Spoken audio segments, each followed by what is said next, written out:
Baik, sekali lagi kami ucapkan selamat pagi, Shalom. Selamat datang dalam kesempatan ibadah hari Minggu hari ini, minggu pertama dalam bulan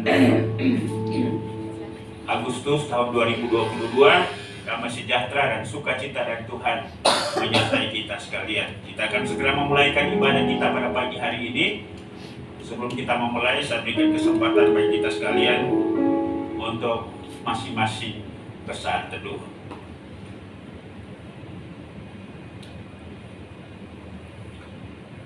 Setelah selesai berbicara, ia berkata kepada Simon, "Bertolaklah ke tempat yang dalam dan tebarkanlah jalamu untuk menangkap ikan." Kita siapkan pujian, katakan dia sungguh indah, dia Yesus. Mari saya undang kita semua untuk bangkit berdiri dalam melalui pujian pada pagi hari ini. Hal merupakan ekspresi kita akan kasihnya, kesadaran dan pengenalan kita bahwa dia adalah Allah yang besar, Allah yang mulia. Dia sungguh indah lebih daripada apapun yang kita tahu, yang kita sadari hidupi.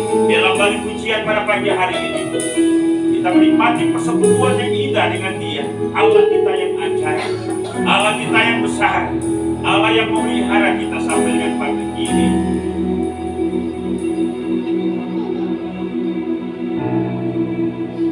Dia sungguh indah,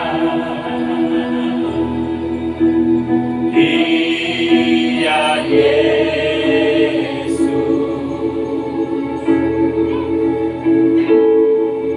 dia ajaib, dia mulia,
Terima kasih bahwa Engkau telah memilih memanggil kami untuk bisa menikmati kemuliaan-Mu, keagungan-Mu dalam pujian dan penyembahan kami.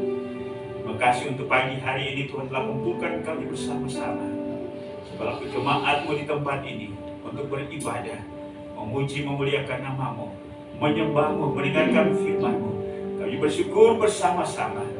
Kami percaya kehadiran-Mu di tengah-tengah kami, bahkan Roh-Mu yang ada dalam hati kami hari ini membimbing kami untuk memuliakan Engkau Tuhan. Mohon kelayakan, perkenanan, kekudusan bagi kami semua yang melayani pada hari ini, sehingga sungguh pelayanan dipersembahkan untuk hormat dan kemuliaan bagi nama Tuhan. Semua fasilitas yang kami gunakan Tuhan juga urapi, sehingga ibadah hari ini dapat berlangsung dengan baik, mulai dari awal, pertengahan hingga selesainya Bapa. Terima kasih inilah kami tabiskan ibadah kami pada pagi hari ini dari awal, pertengahan hingga selesainya hanya di dalam nama Allah Bapa, Anak dan Roh Kudus. Haleluya, sama-sama kita katakan amin.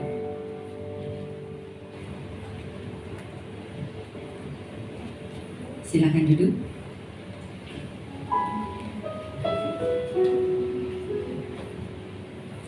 Terpujilah nama Tuhan. Kalau tahun ini kita sudah berusia 18 tahun. Puji nama Tuhan, ada banyak sekali tantangan yang sudah kita lewati, tetapi masih banyak lagi ujian yang akan kita juga lewati. Jika kita sampai dengan hari ini masih kita ada di sini, itu karena kemurahan Tuhan. Mari kita bersyukur kepada Tuhan.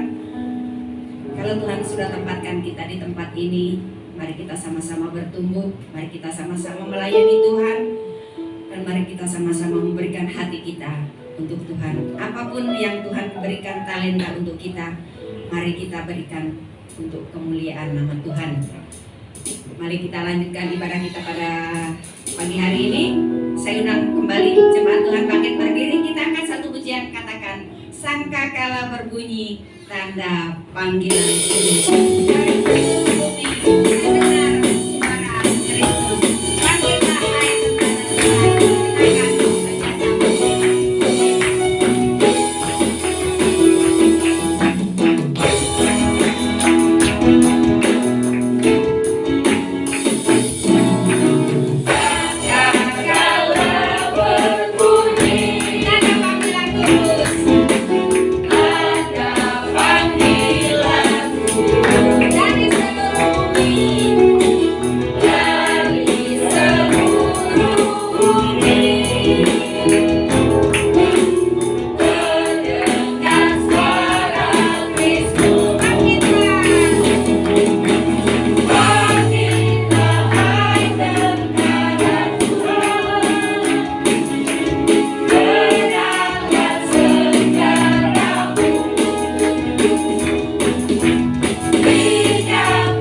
tidak ada, kita akan memberikan persembahan kita.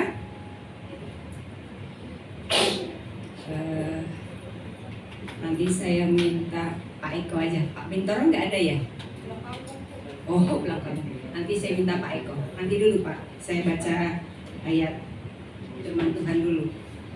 Sebelum persembahan kita jalankan, saya akan membacakan ayat firman Tuhan di dalam Maleakhi 3 ayat 10 dan 12. Bawalah seluruh persembahan persepuluhan itu ke dalam rumah perbendaharaan supaya ada persediaan makanan di rumahku, dan ujilah aku, firman Tuhan semesta alam, apakah aku tidak membukakan bagimu tingkap-tingkap langit dan mencurahkan berkat kepadamu sampai berkelimpahan. Maka segala bangsa akan menyebut kamu berbahagia, sebab kamu ini akan menjadi negeri kesukaan, firman Tuhan semesta alam. Silakan Pak Eko. Doa. Mari kita satu dalam doa. Kami mengucap syukur atas segala kebaikan-Mu di dalam kehidupan kami, ya Tuhan. Pribadi lepas pribadi, keluarga lepas keluarga. Bahkan kami bersyukur atas kemurahan-Mu, sehingga Engkau memberikan kemurahan-Mu kami sampai di usia 18 tahun. Ini bukan karena kuat dan gagah kami, tapi karena penyertaan-Mu yang luar biasa di dalam kehidupan kami, baik keluarga, baik keluarga jemaat. Tuhan, kami mengucap syukur untuk semua kebaikan-Mu, ya Tuhan. Saat ini ya Tuhan, kami rindu memberi dari sebagian apa yang Tuhan sudah berikan kepada kami. Biarlah Engkau pakai persembahan ini untuk peluasan pekerjaan-Mu, untuk memberkati pekerjaan di tempat ini, bahkan untuk Engkau pakai jika Engkau memungkinkan untuk memberkati di tempat lain juga. Terima kasih Tuhan untuk setiap anak-anak-Mu yang sudah memberi. Kami percaya Tuhan, setiap anak-anak-Mu yang memberi dengan sukacita tidak akan hidup berkekurangan, tetapi akan hidup berkelimpahan di dalam Tuhan. Terima kasih Tuhan, biarlah persembahan ini menjadi dupa yang harum di hadapan-Mu, dan kami akan memberi dengan penuh sukacita di dalam nama Tuhan Yesus. Haleluya. Amin. Kita buka di bawah dalam buku Kemenangan Iman. Kita angkat pujian, katakan Intan dan Permata.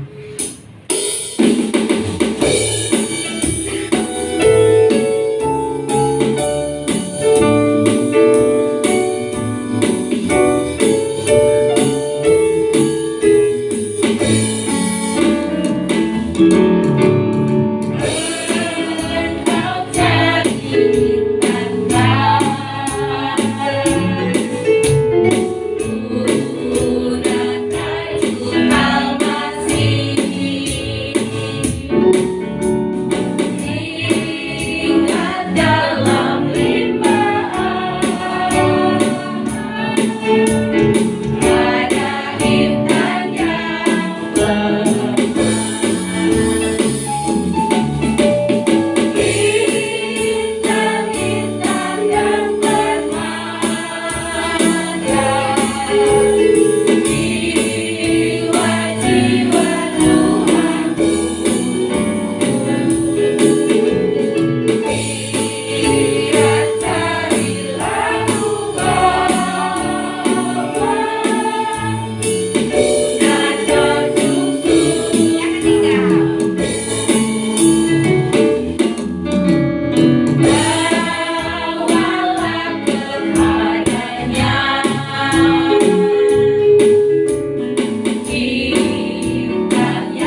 kita siapkan hati kita. Kita angkat satu pujian, katakan, kami berkumpul Tuhan di hadapan tahta-Mu, sujud menyembah dalam indahnya hadirat-Mu.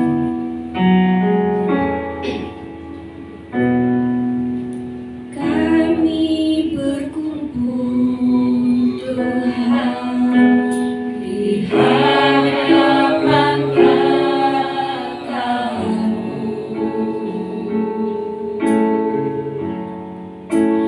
sujud menyembah dalam indahnya hadirat-Mu.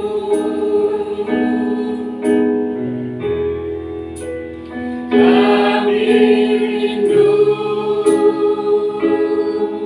curahan kuasa Roh Kudus.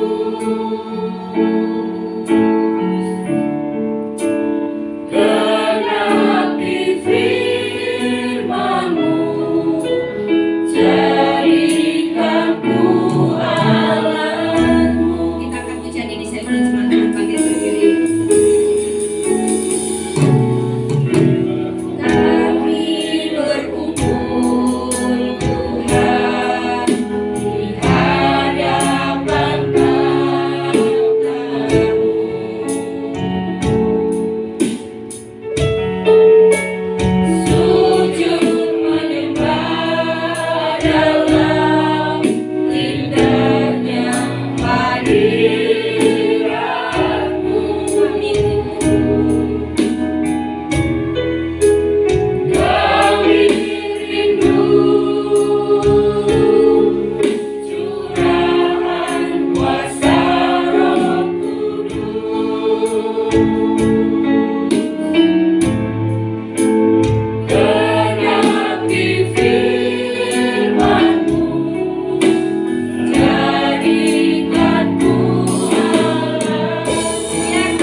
kepadamu ya Tuhan.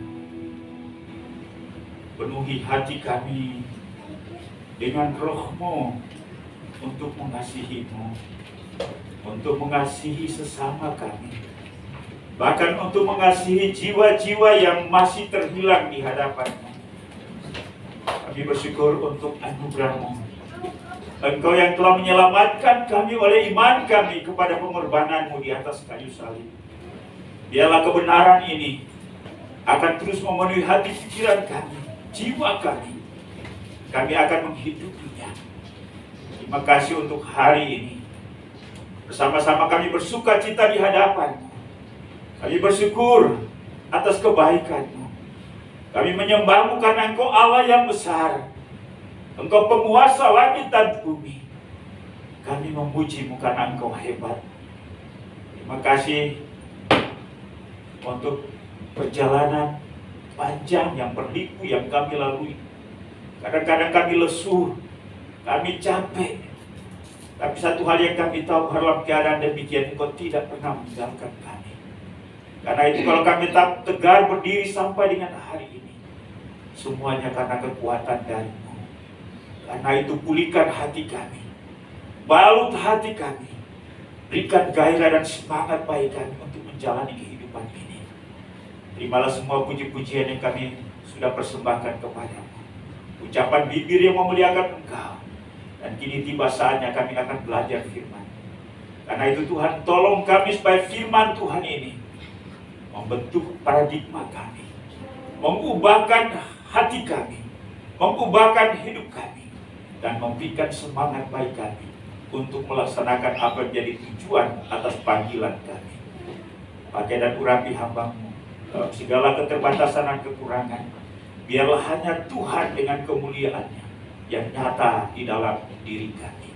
Terpujilah nama Bapa, segala kuasa setan, kuasa iblis kami tolak bersama-sama di dalam nama Yesus. Dan Roh Allah mencengkram hati pikiran kami. Inilah doa kami, bicara kepada kami, karena kami siap untuk mendengar. Hanya di dalam nama Yesus Tuhan dan Juru Selamat kami. Kami sudah berdoa kepada Bapa di surga. Haleluya. Amin. Baik, silakan duduk. Puji Tuhan, Shalom. Selamat pagi Bapak Ibu dan Saudara. Kita bersyukur kita telah berada di minggu pertama di bulan Agustus tahun 2022. Secara berbangsa dan bernegara kita mensyukuri 77 tahun Indonesia bereksistensi atau diakui sebagai bangsa atau negara yang merdeka. Dan selaku warga gereja Kemanggil, kita tahu bahwa bulan Agustus juga merupakan bulan yang disebut dengan bulan misi, ya. Artinya ialah bahwa gereja ini mengkampanyekan, mensosialisasikan, mengajarkan tentang misi, menyadarkan kita bahwa perlunya, pentingnya memberitakan Injil Kristus Yesus. Karena itu juga menjadi salah satu tujuan kita dipanggil. Tidak hanya secara komunitas atau gereja, tapi dalam diri setiap kita harus ada kesadaran. Karena saya sudah diselamatkan oleh Kristus melalui iman saya kepada pengorbanannya di atas kayu salib. Maka saya juga punya tanggung jawab untuk menyampaikan berita baik bahwa Yesus telah mati di atas kayu salib untuk menebus kita dari dosa. Dan oleh pengorbanan itu, saya diselamatkan. Dan berita ini saya harus sampaikan kepada orang lain. Amin.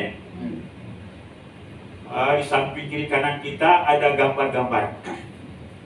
Ya. Nah, mereka ini adalah tokoh-tokoh yang telah mendedikasikan, mengabdikan dirinya, bahkan menyerahkan nyawa mereka untuk pemberitaan Injil. Jadi itulah sebabnya mereka tercatat dalam sejarah gereja. Ya, saya tidak tahu kalau tidak ada mereka ini, bagaimana dengan perkembangan gereja hari ini. Dan mereka telah menjadi martir, mereka telah menjadi pelopor-pelopor. Mereka telah memberikan semangat bagi gereja untuk memberitakan Injil ke seluruh dunia. Karena mereka menyadari, memahami bahwa Injil harus disebarluaskan di seluruh dunia.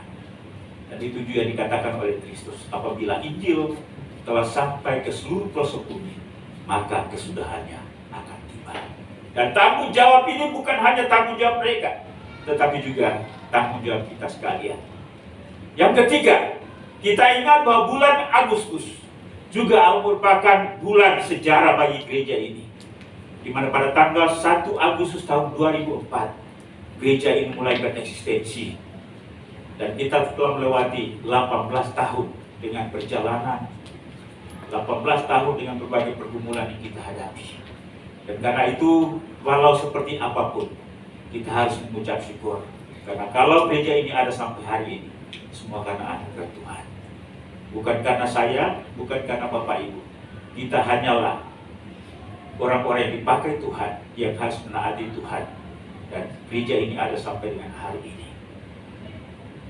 Gereja ini juga ada karena kita, ya. Karena itu mari kita menyadari, kita tahu bahwa perjalanan kita tidak sempurna, banyak hal yang telah terjadi.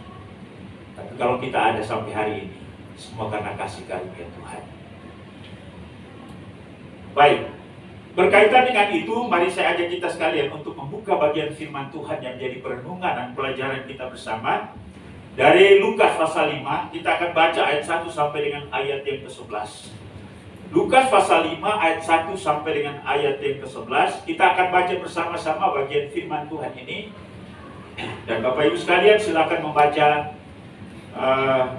pada Alkitab masing-masing atau pada screen yang ada di depan. Lukas pasal 5 ayat 1 sampai 11, saya akan membacakan ayat yang ganjil. Jemaat Tuhan silakan membacakan ayat yang genap. Demikianlah bunyi firman Tuhan. Penjala ikan menjadi penjala manusia. Pada suatu kali Yesus berdiri di pantai danau Genesaret. Sedang orang banyak mengerumuni dia hendak mendengar firman Allah. Ia melihat ada perahu di tepi pantai. Nelayan-nelayannya telah turun dan sedang membasuh jalannya. Ia naik ke dalam salah satu perahu itu, yaitu perahu Simon, dan menyuruh dia supaya menolakkan perahunya sedikit jauh dari pantai. Lalu ia duduk dan mengajar orang banyak dari atas perahu. Setelah selesai berbicara, ia berkata kepada Simon, "Bertolaklah ke tempat yang dalam dan tebarkanlah jalamu untuk menangkap ikan." Simon menjawab, "Guru, telah sepanjang malam kami bekerja keras dan kami tidak menangkap apa-apa. Tetapi karena engkau menyuruhnya, aku akan menebarkan jala juga." Dan setelah mereka melakukannya, mereka menangkap sejumlah besar ikan, sehingga jala mereka mulai koyak. Lalu mereka memberi isyarat kepada teman-temannya di perahu yang lain, supaya mereka datang membantunya. Dan mereka itu datang, lalu mereka bersama-sama mengisi kedua perahu itu dengan ikan hingga hampir tenggelam. Ketika Simon Petrus melihat hal itu, ia pun tersungkur di depan Yesus dan berkata, "Tuhan, pergilah daripadaku, karena aku ini seorang berdosa." Sebab ia dan semua orang yang bersama-sama dengan dia takjub oleh karena banyaknya ikan yang mereka tangkap. Demikian juga Yakobus dan Yohanes, anak-anak Zebedeus, yang menjadi teman Simon. Kata Yesus kepada Simon, "Jangan takut, mulai dari sekarang kau akan menjala manusia." Dan sesudah mereka menghela perahu-perahunya ke darat, mereka pun meninggalkan segala sesuatu, lalu mengikut Yesus. Nah, Bapak Ibu dan Saudara yang kekasih dalam Yesus Kristus, dalam bulan misi Agustus tahun 2022 ini, minggu pertama ditetapkan oleh Gereja Kemah Injil Indonesia atau Sinode Gereja Kemah Injil Indonesia adalah bertolaklah ke tempat yang dalam. Itu diangkat dari ayat yang keempat dari firman Tuhan yang kita baca tadi. Itu adalah pernyataan Yesus. Setelah selesai berbicara, ia berkata kepada Simon, "Bertolaklah ke tempat yang dalam dan tebarkanlah jalamu untuk menangkap ikan." Nah, Bapak Ibu dan Saudara, bahwa peristiwa di pantai Genesaret ini adalah merupakan pengalaman awal Simon Petrus, Yakobus dan Yohanes sebagai nelayan bersama-sama dengan Yesus, di mana mereka dipanggil dan dipilih dari penjala ikan menjadi penjala manusia. Ini pernyataan Yesus dalam ayat yang ke-10.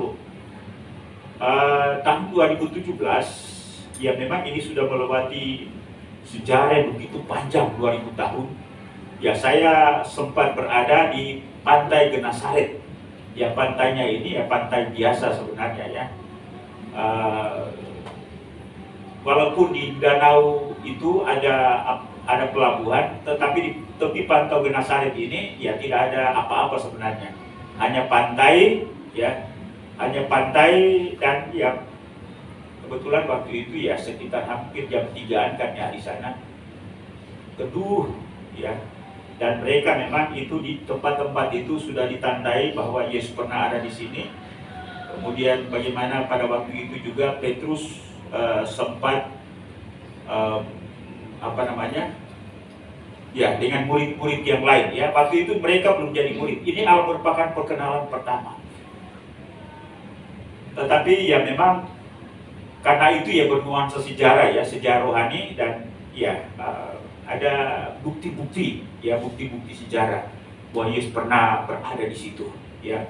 Ketika ada di situ bagaimana kita membayangkan bahwa Yesus pernah hadir di situ dan untuk pertama kalinya memanggil murid-murid ya. Bapak Ibu dan Saudara, Yesus menggunakan latar belakang Petrus, Yakobus dan Yohanes sebagai nelayan untuk merekrut, mengangkat mereka sebagai murid-muridnya agar menjangkau jiwa-jiwa bagi kerajaan Allah. Dari penjala ikan menjadi penjala manusia.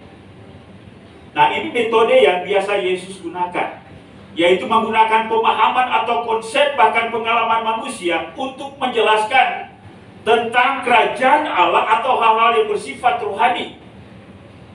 Ya, penjala ikan menjadi penjala manusia. Nah, dari tema ini apa yang bisa kita pelajari? Bertolak ke tempat yang dalam. Paling tidak ialah bahwa ada dua hal besar yang akan kita renungkan bersama-sama melalui bagian ini. Ya, yang pertama adalah bertolak ke tempat yang dalam menjelaskan tentang upaya yang lebih lagi dari sekedar yang biasa dilakukan. Mari kita mencoba untuk menggambarkan atau membayangkan diri kita berada di pantai. Ya, pantai itu adalah merupakan pesisir atau perbatasan antara air laut atau air danau dengan daratan. Nah, biasanya memang ada pantai-pantai tertentu ketika kita menginjakan kaki masuk di dalam air, maka kita bisa berjalan beberapa meter ke kedalaman. Semakin kita ke laut, maka akan semakin dalam. Dan semakin kita ke darat, ya akan semakin dangkal, ya akan semakin dangkal. Tetapi ada juga tempat-tempat perbatasan antara air laut dengan darat itu dibatasi oleh tebing dan tiba-tiba langsung dalam. Ya, Bapak Ibu pernah ke Ancol, Bapak Ibu pernah ke Anyer, ya kita pernah dulu berenang di air ya. Lalu ya kita main. Ya, kita teringat itu semua ya, mungkin kita perlu melakukan lagi. Saya sementara duduk, lalu tiba-tiba ada jemaat, mereka pegang saya semua, lalu mereka angkat buang saya ke laut. Dia bilang, ini saatnya pendeta dibaptis oleh jemaat. Ya. Nah, jadi ya begitu kita bermain ya. Jadi itu suasananya. Ya. Dan pada saat itu Yesus menjumpai orang-orang di situ, sebagaimana dikatakan tadi bahwa pada suatu kali Yesus berdiri di pantai Danau Genesaret, sedang orang banyak mengerumuni dia, hendak mendengarkan firman Allah. Ya, memang ada momentum-momentum tertentu Yesus berada di pantai, Yesus berada di bukit, Yesus ada di bait Allah, ya Yesus ada ya di tempat-tempat. Dan momentum ini adalah di mana Yesus berada di pantai Genesaret itu. Bertolak ke tempat yang dalam menjelaskan tentang upaya yang lebih lagi dari sekedar yang biasa dilakukan. Bagi saya ialah bahwa ini menjelaskan tentang situasi atau kondisi, kalau kita maknai secara rohani, bahwa menjadi orang Kristen tidak statis berada di tempat yang nyaman. Ya, memang merupakan tabiat manusia, ia tidak berada pada posisi yang sulit apalagi membahayakan dirinya. Benar bukan? Ya, misalnya orang yang belum tahu berenang, ya, itu dia tidak mau ke tempat yang dalam. dia mau ya ke tempat yang dia bisa injakan kakinya, lalu paling dia berani mungkin sekitar panjang leher ini ya, kayak seperti ini. Tapi untuk kedalaman memang butuh yang pertama keberanian, ya, dan butuh juga upaya darinya bagaimana supaya dia tidak tenggelam. Karena itu memang proses ini perlu ada keberanian dan latihan, ya. Bapak Ibu pernah melihat ada bayi-bayi tertentu yang sebenarnya belum bisa jalan, dia dicemplungin ke kolam renang. Mungkin Bapak Ibu untuk pengalaman sehari-hari kayaknya belum ada ya. Ada tetangga yang membawa anaknya kolam renang yang baru menyusu, dia ceburin ke kolam. Tidak, tapi ada saya lihat di sosmed ya, di YouTube itu ada bapak-bapak atau ibu-ibu dia cemplungin bayinya ya. Bayi itu kita tidak tahu perasaannya bagaimana, antara takut dan senang juga sebenarnya ya. Tetapi pada akhirnya dia bisa berenang. Memang ini membutuhkan sebuah keberanian ya. Itu ya namanya tindakan gila ya. Bapak Ibu siapa yang pernah bayinya masih belum setahun lah ya, 6 bulan, lalu kemudian ke kolam renang cemplungin bayinya itu. Oh, di pernah 6 bulan dicemplungin karena takut ya. Tetapi ada orang-orang tertentu yang memang melatih bayinya, dan sehingga pada saatnya bayi itu terbiasa di kolam renang walaupun dia sendiri. Ya, luar biasa. Orang bilang ya bisa karena biasa ya. Nah, apa makna secara rohani dari pernyataan ini? Berani untuk berkorban lebih lagi dari biasanya dan dengan tulus hati mengikuti kehendak Tuhan. Kalau kita maknai secara rohani, bahwa kehidupan rohani kita tidak harus statis, berada pada zona nyaman, ya. Karena itu hal yang pertama dari sikap kita, Allah dibutuhkan siap diubahkan untuk menjadi alat dalam tangan Tuhan. Bapak Ibu, sekali lagi, bahwa ketika Tuhan memanggil kita, Tuhan memilih kita, Ia tidak mau supaya kita tetap menjadi bayi rohani, berada pada zona nyaman, berada pada keadaan ya seperti bayi. Tetapi Ia mau supaya kita, dengan seiring berjalannya waktu, kita mengalami pertumbuhan dan siap untuk menghadapi tantangan-tantangan dan pergumulan dalam hidup ini. Sekali lagi, bahwa tabiat manusia Allah, Ia ingin menghindari tantangan. Tetapi mau tidak mau, tantangan itu kita harus hadapi. Orang yang dewasa, ya ini pernyataan umum, orang yang dewasa siap untuk menghadapi tantangan. Benar tidak? Ya. Kalau kita tidak siap menghadapi tantangan, maka kita menolak untuk diproses menjadi seorang dewasa secara rohani. Karena itu tantangan itu perlu, ya. Siap diubahkan untuk menjadi alat dalam tangan Tuhan. Saya rasa bahwa Petrus dan murid-murid yang lain, ya, ketika mereka menjadi seorang nelayan, mereka sudah nyaman, mereka sudah enjoy, mereka pikir bahwa itu adalah profesi, ya, di mana mereka memperoleh penghasilan. Tetapi juga tidak hanya kenyamanan, mereka bukan hanya memperoleh penghasilan, tapi karena itu keahlian mereka, mereka sudah biasa dengan itu, ya. Untuk mengubah sebuah pekerjaan atau profesi, ya, tidak gampang. Para Diman adalah seorang arsitek yang biasanya mengurus bangunan, ya. Tiba-tiba disuruh jadi pilot. Para Diman siap? Ibu Pri kalau Para Diman mau jadi pilot, Ibu Pri ikut. Ya, nggak mau ya. Tapi sebenarnya Para Diman diam-diam, ya, bisa bawa pesawat, ya. Ya. Nah, orang yang naik pesawat itu ya sebenarnya butuh iman juga ya. Kan tidak tahu pilot itu pilot benaran atau tidak, tapi ada keyakinan dalam diri bahwa ya saya aman lah, ya. Nah, jadi menjadi seorang pilot juga sebenarnya ya tidak serta-merta, ya. Sudah melalui sebuah proses, ya, sudah melalui pendidikan, latihan terbang, ya, hitungannya itu kan ribuan jam, ya. Ya. Jadi semuanya itu tidak diraih, tidak didapat dengan gampang. Melalui sebuah proses, Ya, para murid juga demikian. Ketika Yesus berjumpa dengan mereka, lalu Yesus berkata bahwa kamu akan kujadikan sebagai penjala manusia. Ya, kita tidak menemukan bahwa ada dialog, ada pertanyaan, ada keberatan dari para rasul itu, para murid itu. Tetapi mereka siap, dan anehnya ialah bahwa mereka mau. Ya, mereka mau. Mereka tidak berpikir kalau saya menjadi penjala manusia, apa artinya? Bagaimana dengan keluarga saya? Bagaimana dengan keadaan ekonomi saya? Selama ini saya sudah nyaman dengan profesi saya sebagai nelayan.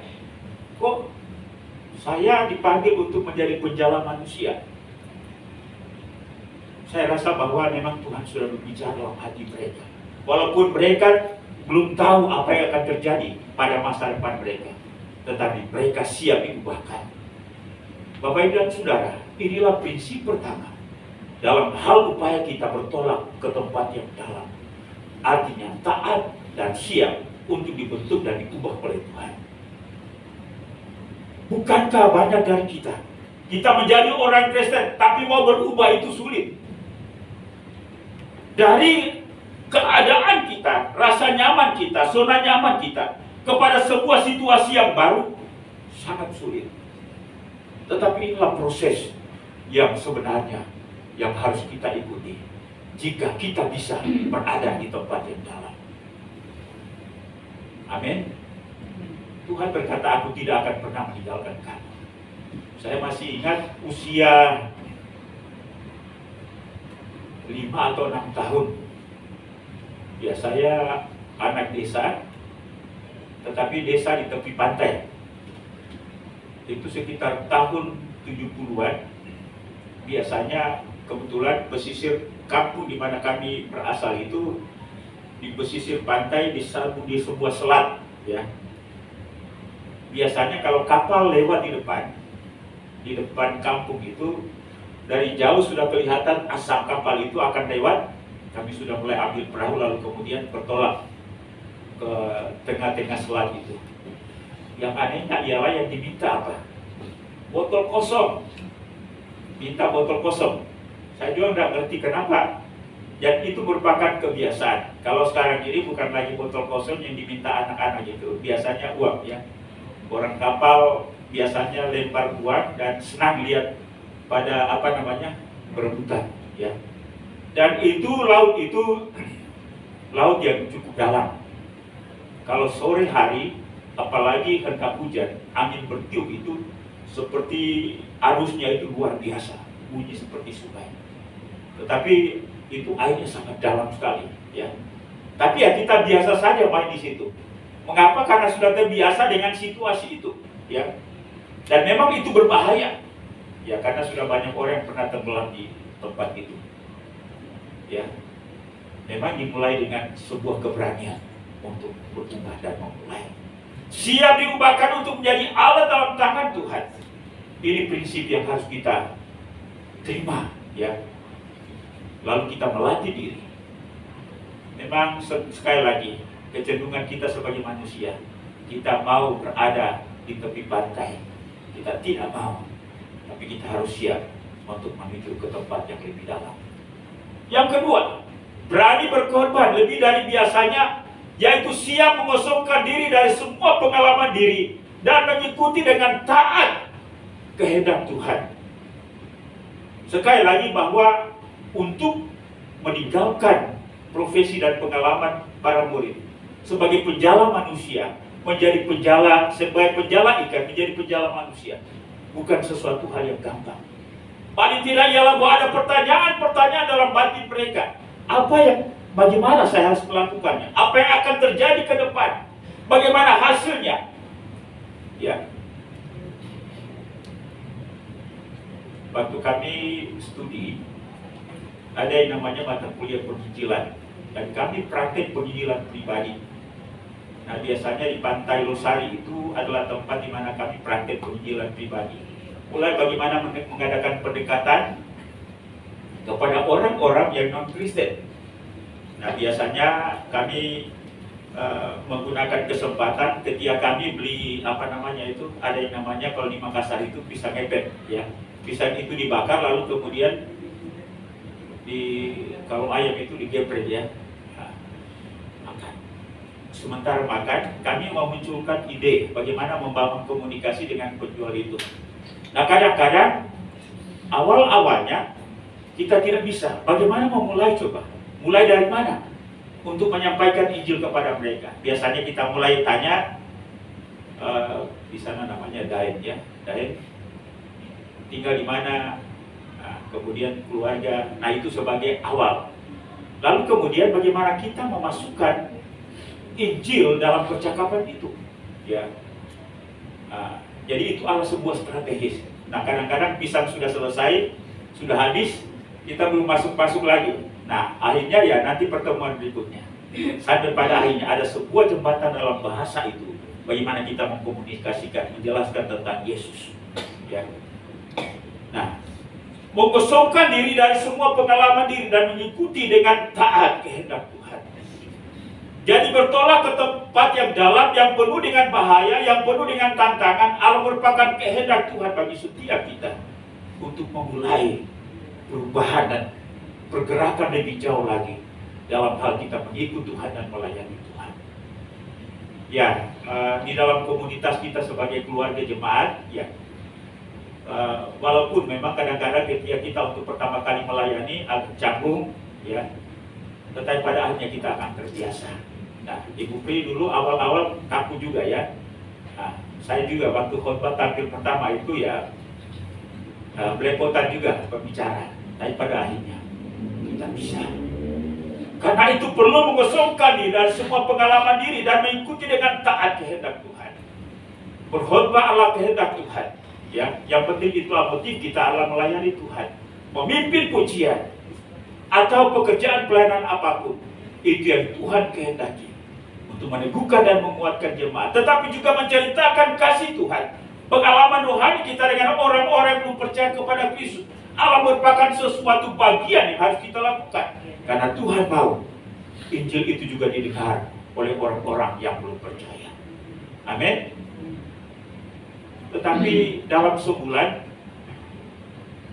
Ibu Pri punya toko ya, dalam sebulan bisa berapa orang menceritakan Kristus kepada orang yang belum percaya?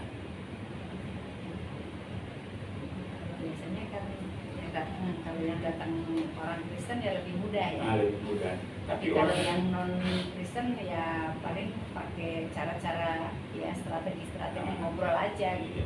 Biasanya cerita biasanya saya saksi. Tapi pertanyaannya seberapa intens ya?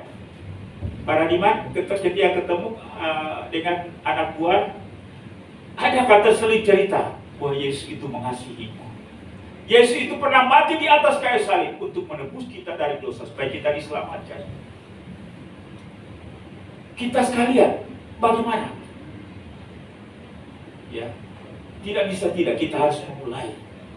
Ya, dan memang ini tidak gampang. Perlu sebuah kesadaran bahwa yang menyampaikan Injil Kristus bukan hanya tugas para pemikir, tetapi juga dalam kesederhanaan kita, di dalam keterbatasan kita harus menyampaikan itu. Tidak hanya itu, di dalam doa-doa kita, adakah saudara-saudara kita yang belum mengenal Injil Kristus? Kita doakan ABCD, Tuhan tolong, supaya mereka juga mengenal Yesus, percaya kepada Yesus. Kita sudah terlena dengan rasa nyaman kita selama ini. Ya, kita bersyukur bahwa Tuhan sudah menyelamatkan saya. Tapi kita juga peduli bahwa masih banyak keluarga kita yang belum mengenal Tuhan. Karena itu, mari kita peduli dengan mereka. Yang ketiga, berani bergeser dari zona nyaman kepada zona yang memiliki resiko yang lebih tinggi, bahkan berbahaya. Ini kadang-kadang ya demi menjaga persahabatan kita, apalagi katakan orang yang tidak seiman dengan kita ya, mau menyampaikan Injil Kristus saja itu sulit ya. Kita berpikir bahwa jangan sampai ketika saya bercerita tentang Yesus pada akhirnya dia akan meninggalkan saya, memusuhi saya. Ya. Nah, ini kita anggap sebagai sesuatu hal yang memang ya tidak membuat kita nyaman, bukan? Atau bahkan kita anggap itu sebagai sesuatu berbahaya. Gimana kalau saya menyampaikan Injil Kristus lalu dia marah? Ya, ini kan kita anggap sebagai sesuatu hal yang berbahaya buat kita, bukan? Tidak hanya marah dengan saya, tapi mengancam saya. Ya. Nah, ini kondisi-kondisi yang kita anggap berbahaya. Lalu oleh karena ketika kita berpikir seperti itu, maka kita enggan, maka kita segan, maka kita takut untuk berbicara tentang Yesus kepada mereka. Bukankah itu yang ada dalam benak kita, dalam sikap kita selama ini, sehingga kita urung menceritakan Yesus kepada mereka karena kita anggap itu berbahaya? Dengan pernyataan Yesus bertolak ke tempat yang dalam, mari kita bergeser dari zona nyaman kita kepada zona yang mungkin memiliki risiko yang lebih tinggi, bahkan berbahaya. Kita lebih menjaga persahabatan kita dengan cara tidak menyampaikan Injil Kristus kepada mereka, atau kita lebih takut kepada pernyataan Yesus, bertolaklah ke tempat yang dalam, sampaikanlah berita Injil kepada mereka. Dan ini adalah merupakan sebuah keharusan, dan orang yang dewasa secara rohani pasti akan taat kepada Bapa di surga. Amin, Bapak Ibu. Mari kita sadari ini. Ya, mari kita sadari ini. Karena salah satu tujuan Allah memanggil kita adalah untuk menjadi teman sekerjanya. Yesus tidak pernah takut menyatakan kerajaan Allah kepada orang-orang Yahudi. Dia tidak pernah takut untuk menegur, ya, termasuk juga para ahli Taurat, orang-orang Farisi, tokoh-tokoh agama yang sehari-harinya belajar tentang kitab Taurat, tetapi mereka tidak memahami dan mengerti kehendak Allah, bahwa Allah telah menyatakan keselamatan di dalam Kristus. Ya, pernah satu kali bahkan Yohanes pun juga dia berkata, hai keturunan ular beludak, hai, bahkan Yesus menyebut mereka, iblislah sebagai bapa. Ya, ini pernyataan-pernyataan yang sangat keras. Tapi mungkin kita jangan pernah mencoba kata atau kalimat yang seperti itu. Mulailah dengan membangun persahabatan. Sampaikanlah dengan tutur kata dan bahasa yang lembut, dan dijiwai oleh kasih bahwa Tuhan mengasihimu. Tuhan mau supaya engkau diselamatkan. Tuhan mau supaya hubunganmu dengan Tuhan dipulihkan. Dan Tuhan telah memberi jalan itu. Ia mengaruniakan Yesus kepada dunia ini. Ia mati di atas kayu salib untuk menebus kita dari dosa, agar kita diselamatkan. Pakailah bahasa dan kata-kata seperti itu. Jadi hal yang pertama, bertolak ke tempat yang lebih dalam, artinya adalah siap untuk berada atau ada perubahan yang mengandung resiko dalam kehidupan kita. Yang kedua, bertolak ke tempat yang dalam juga menjelaskan tentang tempat yang memiliki potensi hasil yang lebih besar. Ya, mari kita lihat bacaan kita tadi. Setelah selesai berbicara, ia berkata kepada mereka, bertolak ke tempat yang dalam dan tebarkanlah jalamu untuk menangkap ikan. Simon menjawab, Guru, telah sepanjang malam kami bekerja keras dan kami tidak menangkap apa-apa. Tetapi karena engkau menyuruhnya, aku akan menebarkan jam. Bapak Ibu dan Saudara, ini sebenarnya momentum pagi. Biasanya para nelayan, Simon dengan teman-temannya pagi itu, ya, mereka karena barusan saja melaut, dan mereka membersihkan jalan mereka. Ya, nah orang biasanya cari ikan pelaut itu tahu jam, tempat-tempat mana ada ikan yang banyak. Ya, saya orang laut, ya, anak pantai. Jadi tahu kalau di sepanjang pantai katakanlah area 10 km, tempat-tempat di mana kita bisa mancing ikan itu, saya tahu tempat-tempatnya. Ya. Dan pada jam-jam mana biasanya ikan berani makan, karena saya mancing, ya. Nah, Petrus sepanjang malam telah melaut mencari ikan di mana-mana, tetapi tidak pun juga, ya. Ini Yesus datang tiba-tiba, tebarkanlah jalamu di sana. Kalau Petrus berpegang pada pengalamannya, pengetahuannya, pasti akan nyinyir dengan Yesus. Tuhan, saya tahu, guru, saya tahu tempat-tempat mana, dan pada jam begini ini tidak ada ikan. Ya, ya. Ini kan antara pengalaman dengan ya bagaimana menaati firman Tuhan, bukan?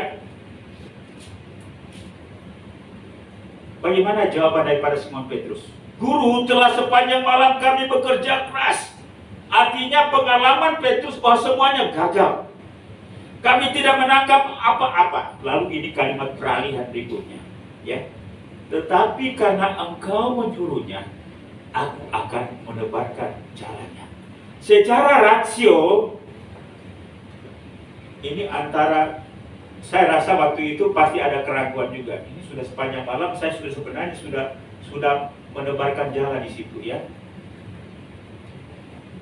Tetapi karena ia mau taat, Petrus katakan, karena engkau menyuruhnya, aku akan menebarkan juga. Lalu apa yang terjadi? Dan setelah mereka melakukannya, mereka menangkap sejumlah besar ikan, sehingga jala mereka mulai goyah. Antara rasio pengalaman kita dengan firman Tuhan, rupanya sesuatu hal yang terbalik. Ketika Petrus taat, ya, mungkin Bapak Ibu katakan, gimana saya mau menginjil coba, ya, lihat sikapnya seperti itu, gimana coba, ya, ada keraguan-keraguan. Tapi pernahkah kita berpikir bahwa menyampaikan Injil kepada orang lain adalah merupakan perintah Tuhan? Bapak Ibu dan Saudara, orang-orang yang percaya kepada Kristus yang sebagian besar bukanlah diinjili oleh para pendeta, tetapi mereka diinjili oleh orang-orang Kristen yang sederhana, melalui pendampingan, melalui pergaulan, melalui persahabatan, melalui kesaksian hidup. Padahal orang tertarik ke gereja, ya, yang membawa orang yang bukan percaya kepada Kristus sehingga pada akhirnya percaya kepada Kristus bukanlah pendeta-pendeta, tetapi anggota jemaat biasa. Amin. Kalau orang kalau orang yang bukan Kristen dengar saja, tahu saja itu pendeta, mulai ada perasaan jarak dalam diri mereka, ya. Sama seperti Bapak Ibu, kalau tahu ada seorang pemimpin agama yang bukan pemimpin agama Kristen, itu sudah ada jarak dalam batin, ya. Wah, dia ini wah, pemimpin agama, ya. Saya Kristen, ya. Nah, begitu juga sebenarnya perasaan mereka. Tetapi kita melihat apa hasilnya. Luar biasa mereka menangkap ikan. Artinya ialah bahwa sebenarnya Tuhan bisa memakai siapapun, karena perkataannya itu tidak akan kembali dengan sia-sia. Amin. Kita perlu taat saja dalam bahasa kalimat kita yang sederhana, dalam kehidupan kita yang sederhana. Mereka akan melihat buah-buah kehidupan rohani itu, dan pada akhirnya mereka akan percaya kepada Kristus. Karena itu tidak bisa tidak, kita harus mulai. Dan ini yang disebut dengan bertolak ke tempat yang dalam. Jangan hanya jadi biasa-biasa, ya, orang Kristen. Dan saya rasa bahwa salah satu pertanyaan besar ketika kita sampai di hadapan takhta Allah Bapa di surga, selain bertanggung jawab untuk diri kita sendiri, keluarga kita, pasti Tuhan akan bertanya, engkau saya beri kehidupan buat kamu 70 tahun, 80 tahun, tetapi berapa jiwa yang kau bawa kepadaku? Odi, berapa jiwa yang kau bawa kepada Tuhan?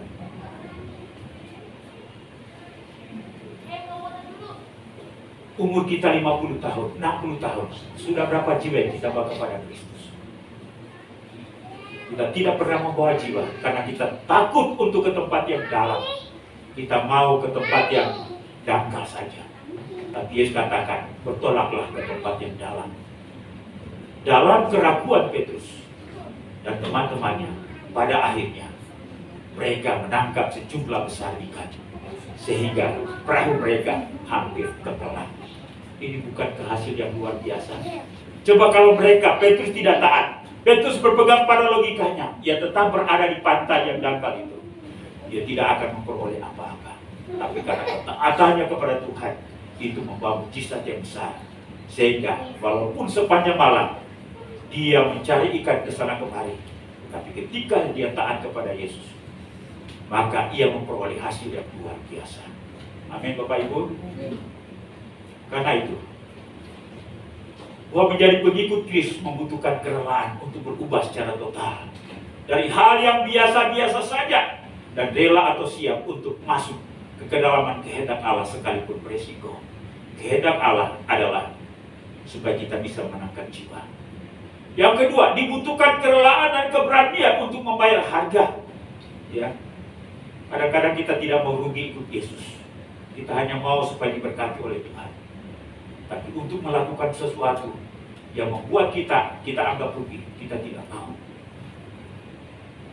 Yang ketiga, pada tempat yang lebih dalam, walaupun berbahaya, tapi memiliki potensi atau hasil yang lebih besar. Tuhan menghargai ketaatan dan pengorbanan dengan memberi hasil yang menakjubkan. Itulah pengalaman Petrus dan murid-muridnya. Karena itu Bapak Ibu, mari jangan hanya menjadi orang Kristen yang bermain di tempat yang dangkal. Yesus katakan, bertolaklah ke tempat yang dalam, dan kita akan melihat hasil yang luar biasa. Walaupun mungkin kita bukanlah orang pintar, kita bukanlah para teolog, kita adalah orang Kristen yang sederhana, tapi Tuhan mau memakai kita orang yang sederhana ini menjadi alat dalam tangannya untuk membawa orang lain kepada Kristus.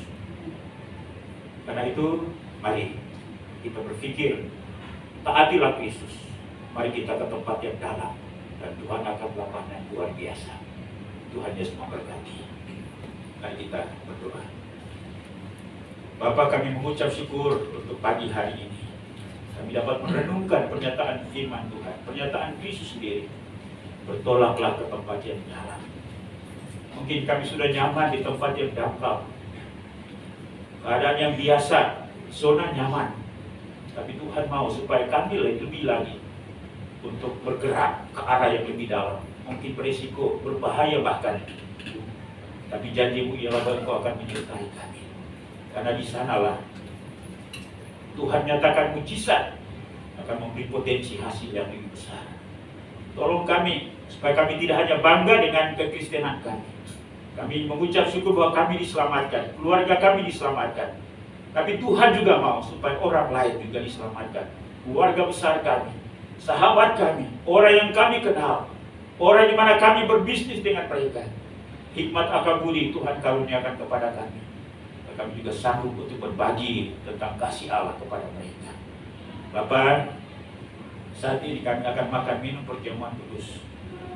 Sebagai tanda kami mengingat akan pengorbanan Kristus yang menjadi landasan bagi kami untuk bertolak ke tempat yang dalam. Karena oleh pengorbanan itu kami diselamatkan. Tolong kami supaya ini bukan merupakan sebuah kegiatan rutinitas pada setiap bulan, tapi akan semakin meneguhkan kami, memotivasi kami untuk menjadi alat dalam tangan-Mu, menceritakan kasih Allah yang besar. Terpujilah nama-Mu, inilah doa kami. Dalam nama Yesus Tuhan dan Juru Selamat kami sudah berdoa kepada Bapa di surga. Haleluya. Amin.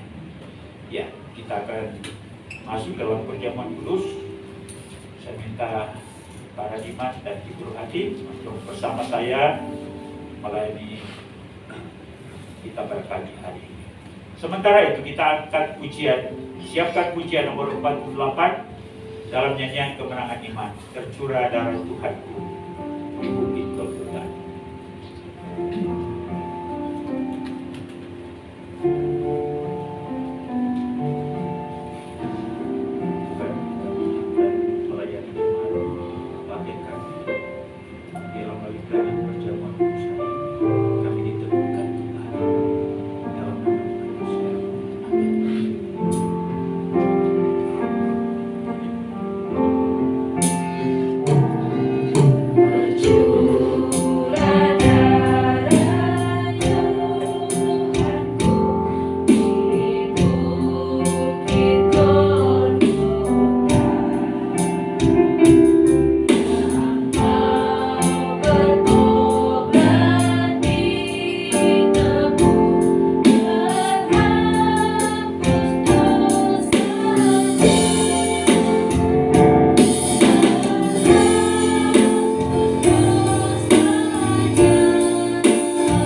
sini. Saya akan membacakan firman Tuhan bagi kita sekalian. Dalam pertama Korintus pasal 11 ayat 27, hamba Tuhan Rasul Paulus berkata, jadi barang siapa dengan cara yang tidak layak makan roti atau minum cawan Tuhan, ia berdosa terhadap tubuh dan darah Tuhan. Karena itu, hendaklah tiap-tiap orang memuji dirinya sendiri, dan baru sesudah itu ia makan roti dan minum dari cawan itu. Karena barang siapa makan dan minum tanpa mengakui tubuh Tuhan, ia mendatangkan hukuman atas dirinya. Saya memberikan kesempatan bagi setiap kita untuk masing-masing menghadap Tuhan, berbicara kepada Tuhan, minta kepada Tuhan, tolong saya, teguhkan iman saya. Kalau engkau melihat bahwa hidupmu masih ada yang perlu diperbaiki, diperbaharui, atau bahkan ada kesalahan atau dosa, akuilah itu di hadapan Tuhan dan minta kekuatan dari Tuhan agar Ia menolong kita supaya kita dapat menjalani hidup yang kudus, yang benar, mengalami kemenangan demi kemenangan.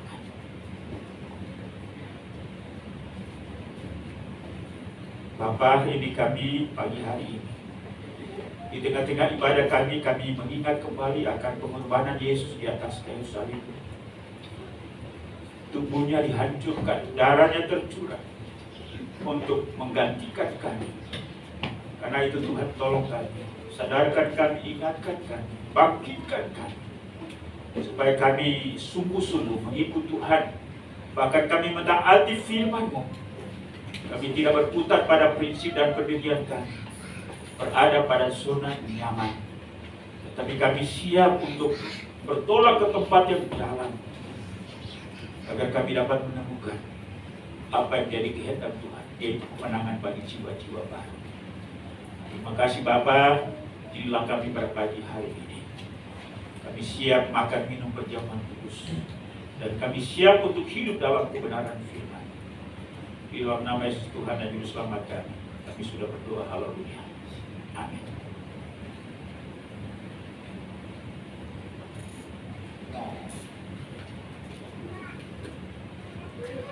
Mari kita angkat hostia yang ada di tangan kanan kita dan dengarkanlah firman Tuhan. Sebab apa yang telah kuteruskan kepadamu telah aku terima dari Tuhan, yaitu bahwa Tuhan Yesus pada malam waktu ia diserahkan mengambil roti, dan setelah itu ia mengucap syukur atasnya. Ia memecah-mecahkannya dan berkata, inilah tubuh yang diserahkan bagi kamu. Perbuatlah ini menjadi peringatan akan aku. Mari kita makan bersama-sama.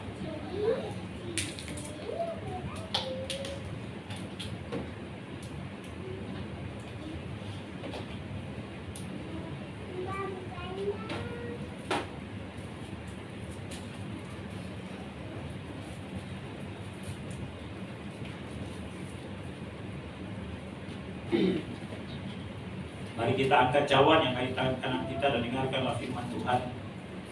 Demikian juga ia mengambil cawan sesudah makan lalu berkata, cawan ini adalah perjanjian baru yang dimeteraikan oleh darahku.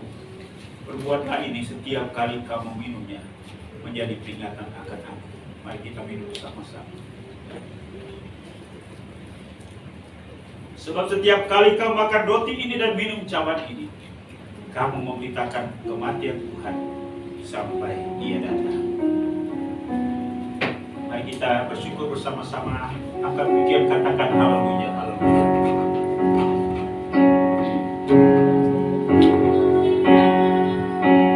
Hallelujah.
ya Tuhan, mana Engkau rela mempersembahkan anakmu sebagai korban tebusan dosa di atas kayu salib, agar kami dipulihkan dalam hubungan kami dengan Engkau, agar kami memperoleh jaminan keselamatan.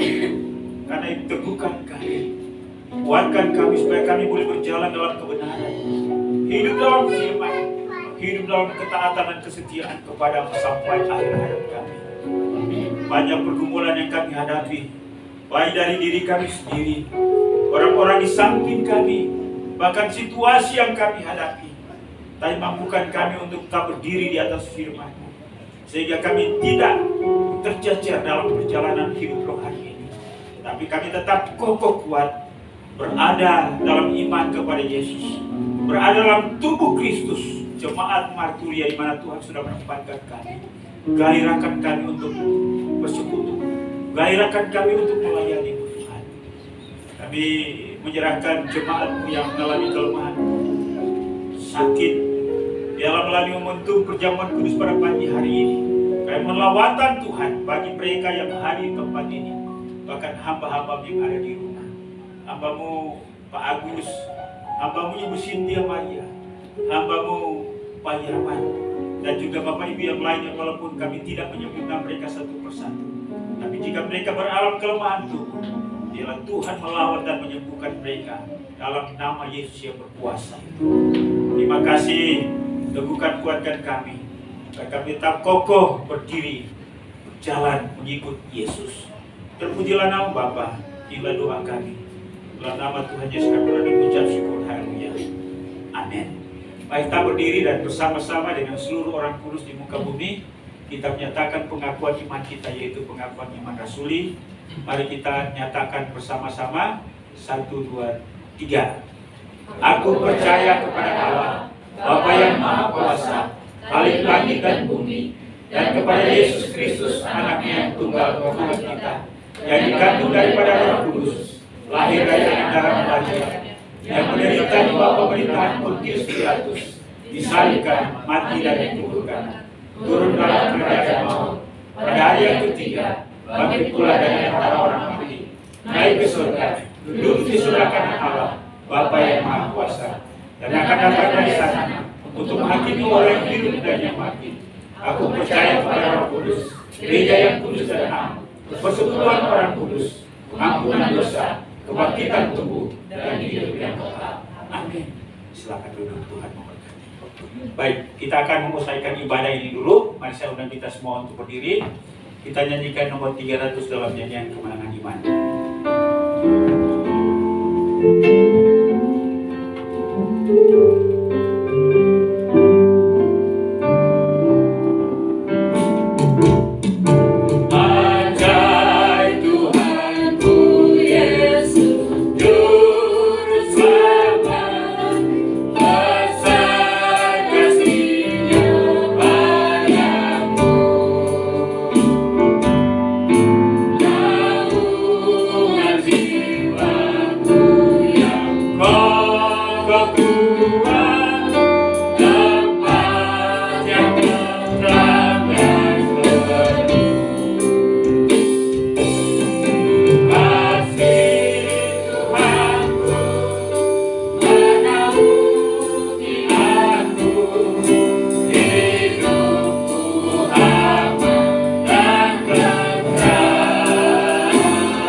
Sejak awal, pertengahan hingga selesainya, kami sungguh menikmati kebersamaan kami dalam hal kami memuji-Mu, menyembah-Mu, mendengarkan firman-Mu. Kami berdoa, kami bersekutu bersama-sama. Biarlah Tuhan tetap rekatkan kami, hati pikiran kami sebagai anggota tubuh Kristus yang Kau sudah tempatkan dalam jemaat ini. Terima kasih untuk hamba-hamba yang Tuhan sudah pakai dalam pelayanan hari ini. Kiranya Tuhan memberkati hamba-hamba-Mu dengan pelayanan yang mereka sudah persembahkan. Hamba-Mu yang memimpin kami dalam puji-pujian, yang menyampaikan firman-Mu, singir, pemain alat musik, kolektan, penyambut jemaat, pelayanan perjamuan kudus. Tuhan memberkati kami semua, bahkan seluruh jemaat yang telah hadir, baik bapak-bapak, ibu-ibu, pemuda remaja sampai pada anak-anak. Kami tetap yakin akan janji Tuhan bahwa semua hal yang kami lakukan bagi Tuhan tidak akan pernah sia-sia. Terima kasih Tuhan. Hari ini kami sebagai jemaat, kami bersyukur untuk penyertaan-Mu. Di mana Tuhan sudah menolong jemaat ini sehingga bisa berusia 18 tahun pada tanggal 1 Agustus kemarin. Penuh dengan pergumulan dan tantangan. Tapi kami tahu bahwa kalau kami ada sampai hari ini semua karena anugerah Tuhan. Berkati seluruh jemaat-Mu dengan komitmen baru, bangkit bersama-sama untuk mengembangkan jemaat ini dengan segala daya dan keterbatasan yang ada. Tapi satu hal yang kami tahu bahwa kuasa Tuhan tidak terbatas. Karena itu Tuhan bekerjalah. Pakai setiap kami, siapapun kami. Jika bukan Tuhan, maka kami bukanlah siapa-siapa. Tuhanlah yang utama, Tuhan yang lebih besar, Tuhanlah yang kami layani, Tuhanlah yang kami agungkan. Karena itu mampukan kami untuk dapat memilah. Walaupun kami berdampingan dengan sama kami yang kadang-kadang menyenangkan secara manusia, bahkan juga tidak. Tapi jangan biarkan itu mengecewakan kami. Lalu kami meninggalkan panggilan Tuhan. Tapi Tuhan teguhkan kami terus. Kami melihat kepada tangan-Mu yang maha kuasa, yang sanggup untuk menolong dan memulihkan kami. Berkati jemaat Marturia di masa mendatang. Dan kami percaya Tuhan akan pakai gereja ini untuk jadi alat dalam tangan-Mu, mewartakan Injil kemuliaan Tuhan. Berkati seluruh jemaat, badan pengurus jemaat yang lama, yang baru, yang nantinya akan dilantik. Kiranya Tuhan yang mempersiapkan kami, sehingga kami boleh menyisihkan lengan kami untuk terus bersemangat ke depan. Berkati juga semua jemaat Tuhan, BPC yang lama yang baru, yang telah bahu-membahu dengan segala keterbatasan kami, membuat jemaat ini ada sampai hari ini. Berkati semua jerih payah mereka dalam Tuhan tidak akan pernah sia-sia. Sekecil apapun yang kami lakukan, Tuhan perhatikan itu. Terima kasih Bapa. Kami berdoa untuk pertumbuhan iman rohani kami. Ya Tuhan, Engkau mau berkati kehidupan rumah tangga kami, hubungan suami istri, anak, orang tua, adik kakak. Tuhan memberkati. Kalau kami menyimpang dari jalan-Mu, ampuni kami, sadarkan kami. Lalu kami berbalik untuk hidup takut akan Tuhan dan jadi biarkan bagi anggota keluarga kami. Siapapun kami Tuhan, ingatkan kami. Jangan biarkan kami salah melangkah. Tapi Tuhan perbaiki hidup kami. Kami berdoa untuk kehidupan jemaat Tuhan dalam usaha pekerjaan. Tuhan memberkati apapun yang dikerjakan. Buat itu berhasil, mendatangkan hasil ekonomi dan keuangan. Kami berdoa juga untuk anak-anak kami yang bersekolah, mohon hikmat akal budi, sehingga mereka berhasil dan mereka mencapai cita-cita mereka. Ya Bapa di sorga, kami juga mau berdoa Tuhan untuk jemaat Tuhan yang masih lemah tubuh. Kami mengucap syukur dengan hamba Pak Agus, Ibu Cynthia, di mana mereka dapat melewati penanganan medis dengan operasi. Dan kami berdoa biarlah hasilnya boleh mendatangkan pemulihan dan kesehatan bagi hamba-hamba-Mu. Kami berdoa juga untuk hamba-Mu Pak Yaman yang sakit. Kami melawatan jamahan Tuhan, sembuhkan hamba-Mu. Bahkan seluruh jemaat-Mu, siapapun mereka, baik kami menyebut nama mereka ataupun tidak, tapi ketika mereka meminta pertolongan daripada Tuhan, ulurkan tangan-Mu, lawatan jamaah mereka. Terima kasih Bapa, juga hamba-Mu Ibu Marta, kami doakan, mari jamaah hamba-Mu Tuhan, sembuhkan hamba-Mu. Bapa di sorga, kami juga berdoa Tuhan untuk Gereja Kemajuan Indonesia, baik pada tingkat pusat, wilayah, daerah, sampai pada gereja-gereja lokal. Tuhan memberkati yang saat ini sementara mengkampanyekan misi. Kiranya seluruh warga Gereja Kemajuan Indonesia memiliki hati misi, inisiatif, keinginan untuk bersaksi menjangkau jiwa-jiwa baru bagi kerajaan surga. Bapak, kami berdoa juga untuk gereja-gereja lain. Tuhan Engkau berkati, berikan kerjasama yang baik di antara para pemimpin, penginjilan dalam negeri, luar negeri. Tuhan juga Engkau memberkati. Kami juga berdoa untuk pemerintah bangsa dan negara kami, Presiden, Wakil Presiden, semua lembaga tinggi negara, TNI, Polri. Kiranya Tuhan Engkau memberkati. Bangsa ini tetap aman dalam kendali Tuhan. dalam pimpinan dan naungan kasih setia Tuhan. Terima kasih Bapa. Mengucap syukur juga untuk berkat-berkat sehat keuangan yang Tuhan berikan kepada seluruh jemaat-Mu. Dan hari ini kami mengembalikan apa yang menjadi hak dan milik Tuhan, yaitu persepuluhan. Dan memberikan tanda cinta kasih kami melalui ucapan syukur. Juga persembahan-persembahan janji iman. Tuhan melihat semuanya itu sebagai bukti ketaatan dan kesetiaan kami kepadamu. Dan kami percaya pasti Tuhan membalas berlipat kali ganda sebagaimana janji firman-Mu. Dan biarlah keuangan dapat dikelola dengan baik untuk dapat menunjang pelayanan pekerjaan-Mu dalam jemaat ini, bahkan di mana saja dialokasikan. Terpujilah nama Bapa, inilah doa kami. Kami sadar sungguh bahwa doa kami jauh dari sempurna. Karena itu Roh Kudus, Engkau menyempurnakan doa kami. Karena kami bahwa semuanya ini dalam satu nama yang Maha Kuasa, yaitu Yesus Tuhan dan Juru Selamat kami. Haleluya. Bapa, terima kasih. Bapa,